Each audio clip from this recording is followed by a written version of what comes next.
Pronto. Então, a partir desse momento, a nossa aula está sendo gravada, tá certo? Então, na nossa disciplina, né, comigo vocês vão aprender sobre biologia.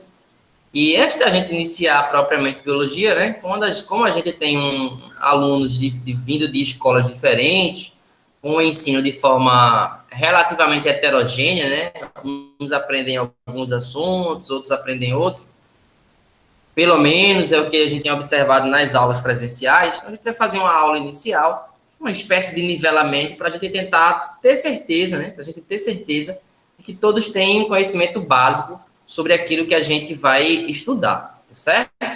Então, a primeira coisa que a gente precisa ter em mente.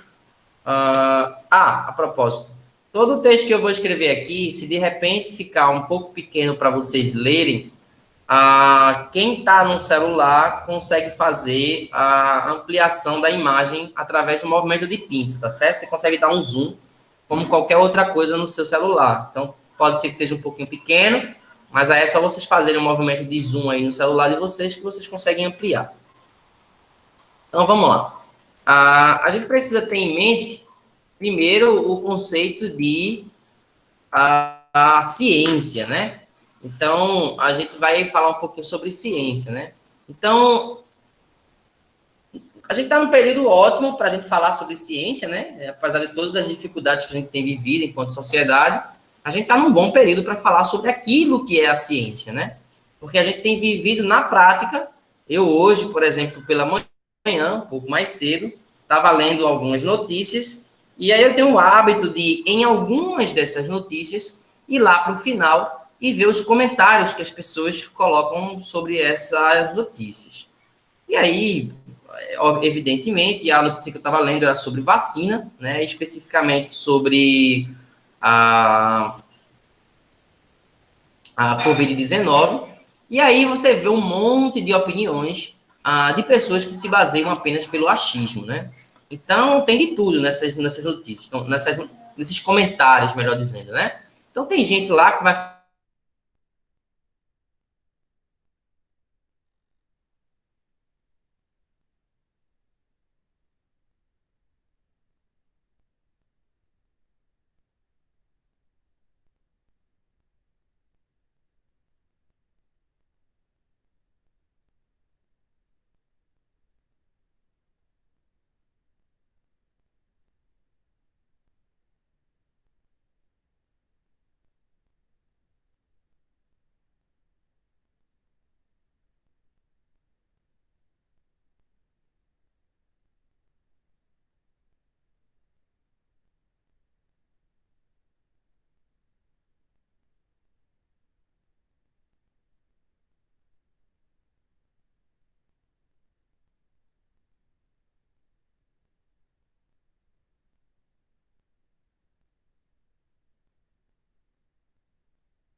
Estou de volta aqui mais uma vez. Me parece que a água cai de novo.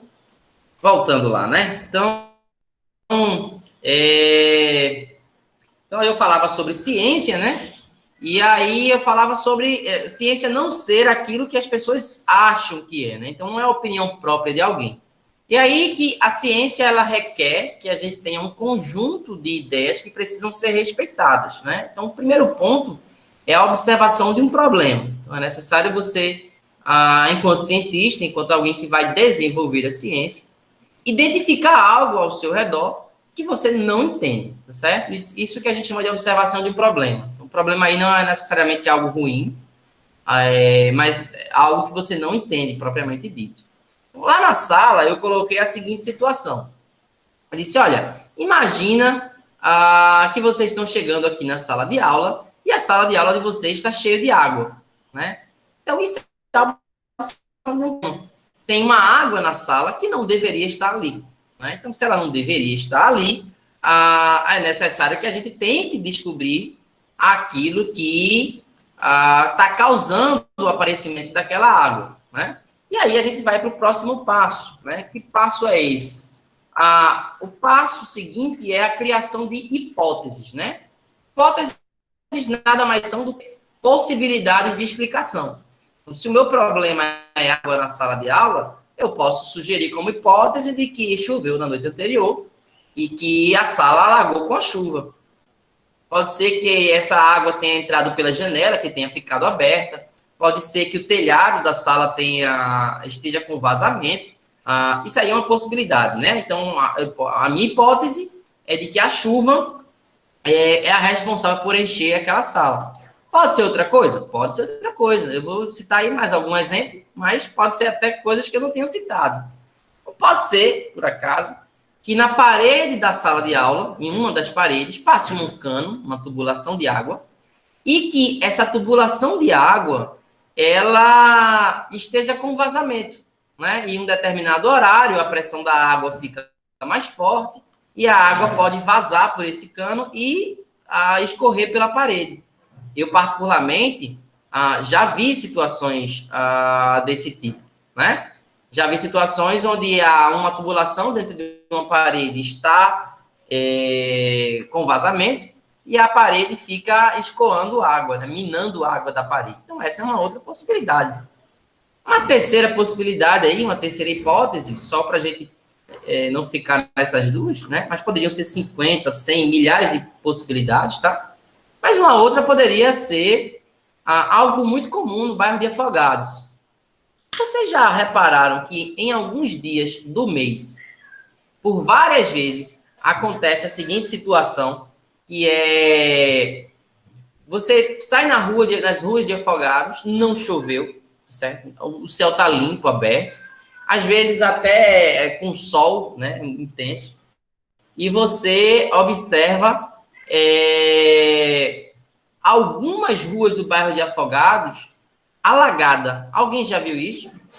Normalmente água da maré, né? Parece até alguém mais desatento pode pensar, será que choveu aqui? Mas na verdade é água da maré. Vocês já viram isso já em alguma rua de Afogados?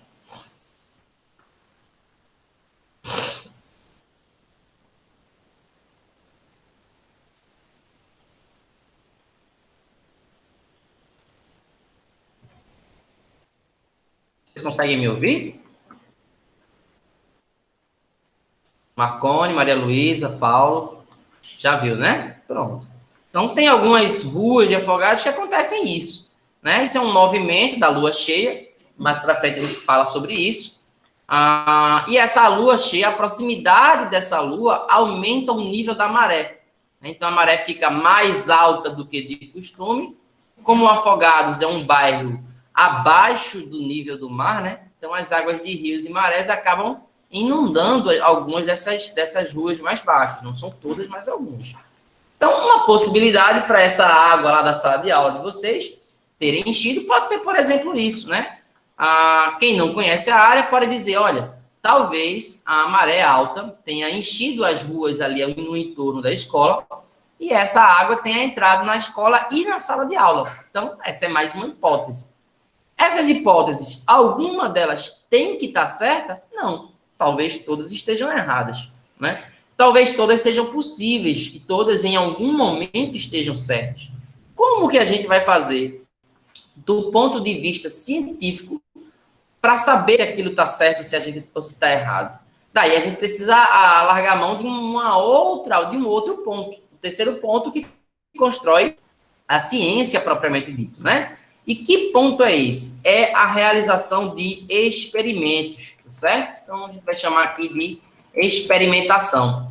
Então, a gente precisa realizar alguns testes para, com base nos resultados desse teste, poder concluir se a minha hipótese, eu levantei 3 hipóteses, poderia ter sido só uma, poderia ter sido mais, mas a partir dessa experimentação, para poder dizer se, olha, se aquela hipótese faz sentido ou se não faz, né?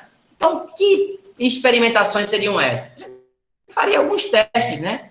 Se a gente suspeita de que a água da chuva era água da chuva e que ela entrou pela janela, a gente pode fazer o teste de fechar as janelas, né? Testar até com uma mangueira para ver se jogando água na janela assim não vai entrar. Se tiver entrando água pela janela, a gente pode fazer um processo de vedação nas janelas e aguardar alguns dias de chuva forte.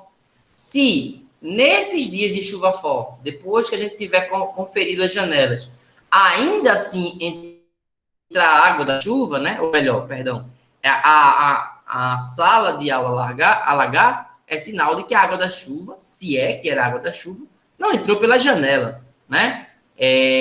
Ou se não entrar mais essa água da chuva, não alagar mais a sala, talvez seja sinal de que, de fato, o problema era a janela e a gente já resolveu. Então, a gente tem que fazer experiências, né? A gente pode fazer um teste de vistoriar o telhado para ver se não há vazamento também pelo telhado. Um teste de observação para ver se as ruas não vão alagar e se isso tem alguma relação, o alagamento da rua com o da sala de aula. Isso é o que a gente vai chamar de experimentação. Então, a gente vai fazer testes para ver se aquela hipótese, aquilo que era uma possibilidade, de fato se confirma, se está certo ou se está errado. E aí, gente, nessa experimentação, a gente tem 2 possibilidades. Se a nossa hipótese estiver errada, né, a gente confirmar com aquele teste que a nossa hipótese não faz sentido, a gente precisa criar uma nova hipótese. Então, a gente volta para o passo anterior, cria uma nova hipótese, né, algo plausível, algo que faça sentido, e faz novas experiências. Se por um acaso a gente der sorte, certo? Porque o normal não é a nossa hipótese estar certa de cara, muitas vezes é necessário anos de estudos, às vezes décadas de estudo, até a gente conseguir chegar na resposta certa, né? E provar isso a partir das experiências, né? Mas vamos supor que a gente deu sorte, né? E a nossa hipótese está correta logo de cara, né? Então, se ela estiver correta logo de cara, então a gente vai dizer que a nossa hipótese agora não é mais hipótese, não é só uma possibilidade, né? Ela é uma teoria ou lei, tá certo? Qual é a diferença de teoria ou lei? Basicamente, a diferença tem a ver com a certeza de que aquilo é uma verdade. Então, quando eu tenho certeza absoluta de que aquilo está correto, a gente chama de lei. Quando é uma grande possibilidade, tudo indica que seja daquela forma, a gente chama aquilo de teoria, tá certo? Então, eu vou dar 2 exemplos para vocês daquilo que a gente chama de teoria e daquilo que a gente chama de lei, tá certo? Então, observem aí na câmera. Vocês podem alternar a imagem aí, eventualmente, para a câmera ou para a minha apresentação de tela, tá certo? Então, é só vocês verem aí que aparecem 2 Aquiles, né? Um Aquiles está com a câmera e o outro Aquiles está com a apresentação de tela. Então, eu estou com uma canetinha aqui, tá certo? Que é uma caneta que eu uso para escrever nesse quadro que vocês estavam vendo, para fazer uma escrita manual. Eu ainda não usei, né? Não há necessidade, pelo menos para a aula de hoje, não há necessidade. Escrevi usando o teclado mesmo. Mas tá aqui a minha canetinha, tá certo? E aí, o que acontece? A minha caneta, se eu simplesmente a soltar, ela vai ser atraída em direção ao chão. Ela está aqui na altura do meu rosto. Se eu parar de segurar ela com as mãos, ela cai em direção ao chão. Isso é o que a gente chama de ação da gravidade, né? E para entender a gravidade, a gente tem uma lei chamada lei da gravidade, ou lei do campo gravitacional. E a gente consegue entender a velocidade com que essa caneta cai, né, o tempo necessário para que ela caia, e a gente sabe que isso não acontece só com essa caneta especificamente, né? Eu poderia estar utilizando a caixinha dos meus fones de ouvido, eu poderia estar utilizando eu não sei agora, o case, né, como se fosse uma espuminha onde eu guardo a minha caneta, né? Se eu fizesse a mesma coisa com elas, eu ia observar exatamente o mesmo procedimento, esse objeto caindo, né? E hoje a gente sabe disso porque a gente entendeu, a gente fez várias experiências para entender o comportamento da ação da gravidade. E a gente sabe que a gravidade ela só exige basicamente uma coisa, né? Na verdade duas, né? Que exista um objeto maior, de massa elevada, tá certo? Para que a gente observe o fenômeno, tem que ser uma massa elevada. Nesse caso, o objeto aí é o planeta Terra, tá certo? E exista um outro objeto de massa um pouco mais reduzida. E aí, o que a gente sabe é que esses objetos se atrairão mutuamente, sempre na seguinte sequência, né? O objeto mais pesado atraindo para si, no caso para a Terra, o objeto de menor massa. A gente simplesmente não só sabe que ela vai ser atraída, mas a gente sabe detalhes dessa atração. A intensidade, velocidade que o objeto chega, então a gente conhece muito bem. Então, como a gente sabe detalhes sobre esse processo de queda, a gente vai chamar isso de lei, né? Lei da gravidade, porque a gente consegue conhecer detalhes dessa atração que a Terra exerce, seja sobre o piloto, ou seja sobre qualquer coisa. Deixa eu dar um exemplo para vocês. Imagina um objeto que vocês nunca viram na vida. Imagina um objeto aí de outro planeta, fabricado por um extraterrestre, né? Nem sei se tem extraterrestre, nem acredito muito que exista, mas só para a gente ter um exemplo. Imagina aí um objeto construído por um ET de uma outra galáxia, enfim. A gente já sabe, sem nunca ter visto esse objeto, sem nunca ter pego nele, que se esse objeto tem massa, ele vai cair quando a gente soltar ele. Ele vai ser atraído em direção à Terra. E isso, gente, é o que a gente pode chamar de lei. Como é que eu posso ter certeza do comportamento de um objeto que eu nunca vi? Eu só posso ter certeza se eu conheço aquilo que faz com que aquele movimento aconteça. E a gente está falando exatamente aí da gravidade. Por um outro lado, a gente pode falar da origem do universo. A origem do universo não é uma certeza absoluta. Existe uma série de experiências, de evidências científicas que apontam que a origem do universo provavelmente aconteceu a partir de uma grande explosão, né? Então, há uma grande quantidade de evidências, mas a gente não pode categoricamente afirmar que foi assim que o universo surgiu. Houve uma explosão e essa explosão, a partir do caos, gerou a ordem que vai criar todos os átomos, vai unificá-los, formar as moléculas e as células e os seres vivos tão complexos como nós somos hoje. Então, a gente não pode afirmar isso categoricamente, óbvio. E se alguém te pergunta, à luz da ciência, né, qual é a visão mais provável, qual é a mais aceita? Sem dúvida, é a teoria do Big Bang, a teoria dessa grande explosão. Mas, por que ela é chamada de teoria do Big Bang e não lei do Big Bang? Porque a gente teria que ser capaz de repetir o mesmo procedimento de origem da Terra e chegar, apesar de repetir várias vezes, chegar em todas elas ao mesmo resultado. Isso a gente não é capaz de fazer. Uma outra possibilidade, talvez, seria construir uma máquina do tempo. Quando a gente construir uma máquina do tempo, volta bilhões de anos atrás e observa se, de fato, esse Big Bang aconteceu. Sei lá, envia uma câmera que possa voltar depois, trazendo imagens, não sei. Né? A gente está aqui só na base da especulação. Como nada disso é verdade, a gente não pode categoricamente afirmar que uma grande explosão gerou a Terra. Eu não posso fechar os olhos e dizer, olha, tranquilamente foi isso, não existe possibilidade de ser outra coisa. A gente não pode dizer isso. Então, é por isso que a origem do universo não é chamado de lei do Big Bang, mas é chamado de teoria do Big Bang, tá certo? Então, nem por isso está errado, tá certo? Nem por isso é algo que deve ser desprezado, só é algo que ainda é passível de discussão, ainda é passível de mais algumas experiências, de mais alguns testes e diante. Então, sempre que a gente vai falar em ciência, a gente não pode utilizar o nosso argumento, o nosso achismo, certo? A gente precisa se utilizar desse conjunto de ideias que eu estou aí novamente mostrando para vocês, né? Então, a gente precisa observar algo que a gente não entende como acontece, né? Observação de um problema.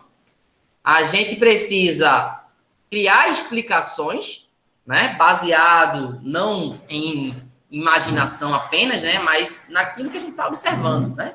A gente chama isso de hipóteses. E aí, a partir dessas possibilidades de explicações, né? Dessas hipóteses, a gente vai fazendo testes, que a gente chama de experiências, né? Então, a gente vai realizando experiências.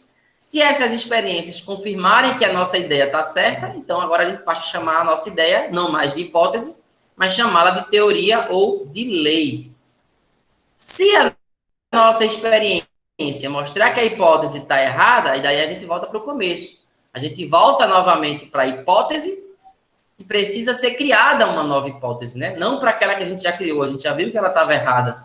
A gente precisa criar uma nova hipótese e recomeçar tudo novamente, tá certo? Pode parecer um pouco confuso, não precisa vocês se preocuparem, tá certo? Porque nas próximas aulas a gente vai ver vários exemplos de como a ciência funciona. Eu vou dar, inclusive, contar para vocês uma história que é uma analogia, né, que eu vi num livro para professores de ciências, né, professores de física, química e biologia, para que eles contassem para os alunos deles, né? Então, eu vou contar essa história para vocês verem aí um exemplo, né, uma analogia de como funciona a ciência, tá certo? Mas são esses 4 passos aí gerais. Um outro ponto importante para a gente é que a gente não vai falar sobre qualquer ciência, a gente vai falar sobre ciências da natureza, mais precisamente, né? E aí, dentro das ciências da natureza, existem várias ciências, né? Vamos lá. Primeiro, quais seriam algumas ciências possíveis, né? A história que vocês estudam na escola é uma ciência, né? Ela essencialmente vai estudar o passado e como as coisas que aconteceram no passado influenciam no presente. A gente vai ter as ciências matemáticas, que vai estudar as relações entre os números, né, entre as coisas que estão ao nosso redor, mas através dos números. A gente vai estudar as ciências linguísticas, né, que vai tratar de como as pessoas se comunicam de forma escrita, falada, enfim. E existem variadas ciências, né? As ciências da natureza, como o próprio nome sugere, vai estudar a natureza propriamente dita. Existem várias ciências da natureza, tá certo? Várias, talvez aí mais do que dezenas, mas na escola a gente vai estudar 3 especificamente. Vocês irão estudar 3. Então, a primeira delas é a biologia, que é o que vocês estudarão comigo. A segunda delas é a disciplina de química, que vocês estarão estudando com o professor Diogo. E a terceira delas é a disciplina de física, ou a ciência denominada física, tá certo? E aí, cada uma dessas ciências vai se encarregar de estudar a natureza, mas sobre pontos de vistas diferentes. Então, por exemplo, a lei da gravidade, que eu usei como exemplo para vocês, vai ser objeto de estudo da física, né? Então, a física vai estudar os objetos, as interações que acontecem entre esses objetos de maneira geral. Já a química não vai estudar os objetos em si, mas as substâncias que se unem para formar esses objetos, para formar essa caneta, por exemplo. Então, essa caneta, por exemplo, tem vários materiais aqui presentes, né? O principal deles é plástico, né? Então, aqui você tem um plástico formado por vários átomos. Então, a composição desse plástico, quais são os átomos que estão presentes, em quais condições eles foram produzidos. Isso é o objeto de estudo da química, tá certo? A biologia, que é o que a gente vai estudar aqui, por outro lado, ela vai estudar a vida obviamente, né, os seres vivos, e vai estudar os ambientes em que esses seres vivos sobrevivem, né, existem. Então, por exemplo, a gente vai estudar os peixes e a gente vai estudar os oceanos onde esses peixes vivem. Não basta só estudar os seres vivos, eu preciso também conhecer o meio ambiente, né, o habitat que eles se encontram. Então, por exemplo, deixa eu fazer uma pergunta para vocês aí, para eu parar de falar um pouquinho e colocar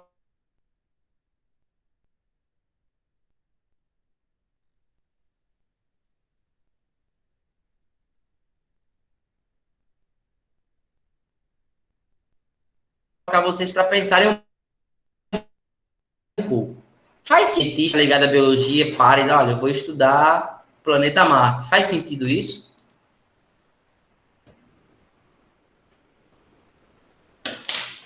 Eu vou dar uma luz para vocês. Vou fazer uma pergunta, outra pergunta, mais fácil de ser respondida, que ajuda vocês a responderem essa, tá certo? No planeta Marte, ao que se sabe hoje, pelo que a gente sabe até hoje, existem seres vivos lá, habitando o planeta Marte, que a gente saiba, que o ser humano saiba.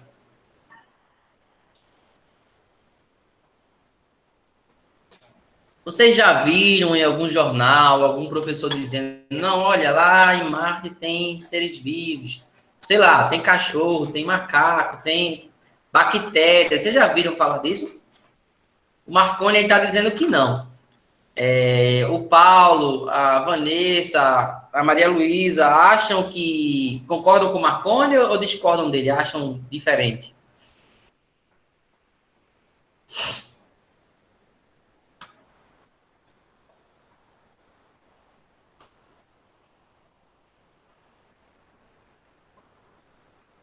A Vanessa também concorda, né? Paulo Guilherme e Maria Luísa conseguem me ouvir? Estão pensando? Concordam, né? Então, pronto. Então, de fato, não há ser vivo no planeta Marte, né? Pelo menos não que a gente conheça. Talvez com as sondas espaciais, com a exploração do planeta Marte, a gente acabe descobrindo que há ser vivo. Não sei se isso acontecerá ou não. Até então, a gente não descobriu nenhum ser vivo lá. E a lógica é muito clara, gente. Eu acabei de falar isso para vocês. Se não existe vida em Marte, ou pelo menos se a gente não sabe da existência de vida em Marte, a biologia não vai ser a ciência que vai se dedicar a estudar o planeta Marte. Né? Porque, em princípio, a ideia da biologia é estudar os seres vivos e os locais onde eles vivem. Né? Então, se não há ser vivo encontrado lá até então, não há razão para a biologia se debruçar ou pesquisar muito sobre aquele planeta, tá certo? Então, só para a gente finalizar a aula de hoje, né? O que é a biologia? Então, a biologia é a área da ciência que vai estudar os seres vivos e, deixa eu colocar aqui, deixa eu inserir aqui mais uma setinha dessa, e a gente vai lá e define.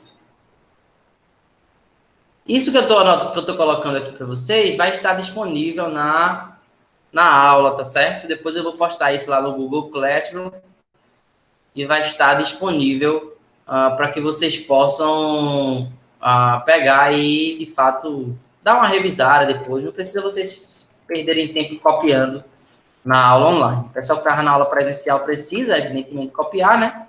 Mas quem está na aula online não há necessidade. Então, a biologia é a área das ciências, né? Não qualquer ciência, mas ciência da natureza, que estuda os seres vivos e o meio ambiente em que eles vivem, certo? Então, tudo que a gente vai estudar daqui para frente vai estar atrelado aos seres vivos, propriamente dito, e ao ambiente que eles estão se desenvolvendo, certo? Então, esse é o centro, esse é o foco central da biologia. Na nossa próxima aula, ao invés de já partir para a biologia propriamente dito, a gente ainda vai ter aquela história que eu falei para vocês, né? Vou contar uma história para vocês, ilustrativa, para a gente entender na prática, a partir de um exemplo alegórico, né? Não é um exemplo real, de como funciona a pesquisa na ciência, de como se desenvolve a ciência propriamente dita, certo? Aí depois eu vou trazer para vocês um exemplo, um experimento já ligado à área de biologia, e aí, por fim, a gente começa a ter um panorama geral, uma visão geral dos pontos centrais da biologia, né? Da ideia de metabolismo, do que é preciso algo ter para ser considerado um ser vivo, dos mecanismos de reprodução que esse ser vivo precisa ter, e assim por diante. Tudo bem até aí? Alguém deseja fazer alguma pergunta, fazer alguma colocação?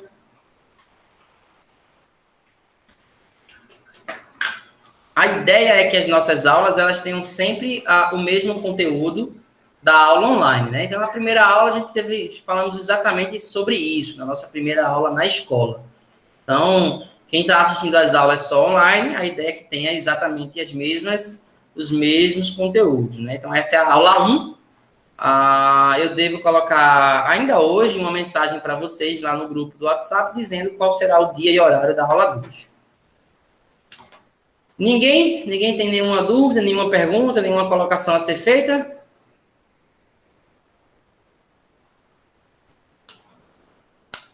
Então, sendo assim, deixa eu interromper aqui a nossa apresentação.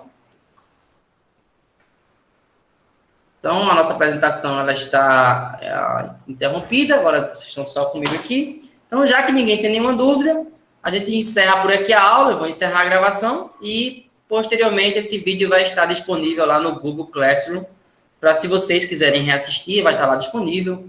Se algum outro colega que não assistiu a aula também, vai estar disponível. Ou até alguém que assistiu a aula presencial e não está aqui online, possa assistir. Qualquer um dos estudantes, para ser mais exato. Tá certo? Então, a gente fica por aqui. Eu vou interromper a gravação nesse momento.